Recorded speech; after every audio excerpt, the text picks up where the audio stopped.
Hi! Kamusta na naman ang lahat? Ito po ang inyong OFW na kakauwi lang ng Pilipinas. I'll just want to share my journey.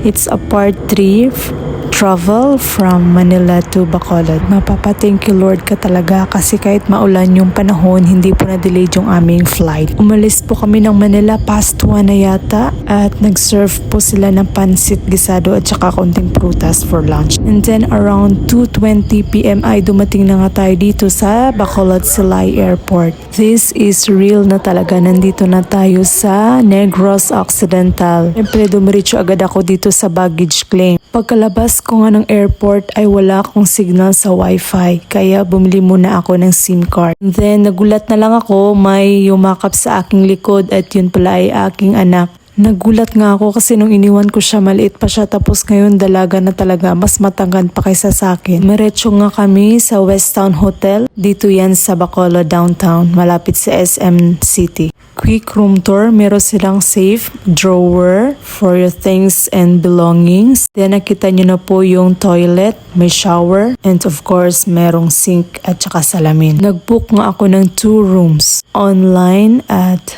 Good Apps. Siyempre nag-request din ako ng queen size bed. Meron din silang sofa and table. At pinili ko nga yung high area na room. Nandito po kami sa 4th floor. Mayroon po silang ref and then kettle. Pero wala pong laman yung ref nila. Of course, meron din silang small TV. Sinadya ko nga palang mag-book talaga or mag-stay muna dito sa hotel bago kami umuwi ng Sipalay para makagala muna kahit saglit. Ito ang aking anak na vloggerist din talaga. Todo picture at video unlimited talaga.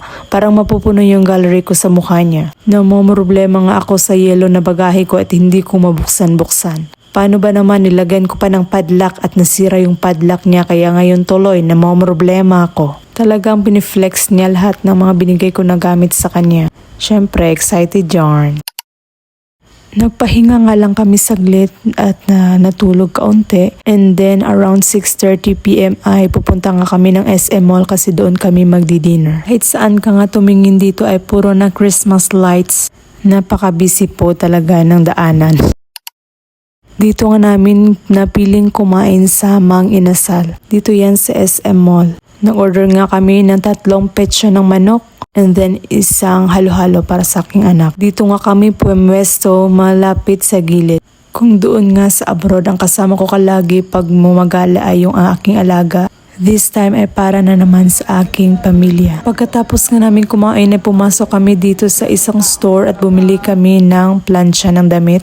Lampshade para sa study table ng aking anak. Namili na nga rin kami ng kaunting gamit para sa aking anak at saka sa aking asawa. Ang sarap din sa feeling na kahit papaano ay nabibigay mo na sa kanila yung kaunting kaligayahan na para sa kanila na galing sa inyong pinaghirapan na pera. Hindi man sobrang dami pero ramdam mo yung saya nila. Wala talagang kasing katulad yung saya kapag kasama natin ang ating pamilya.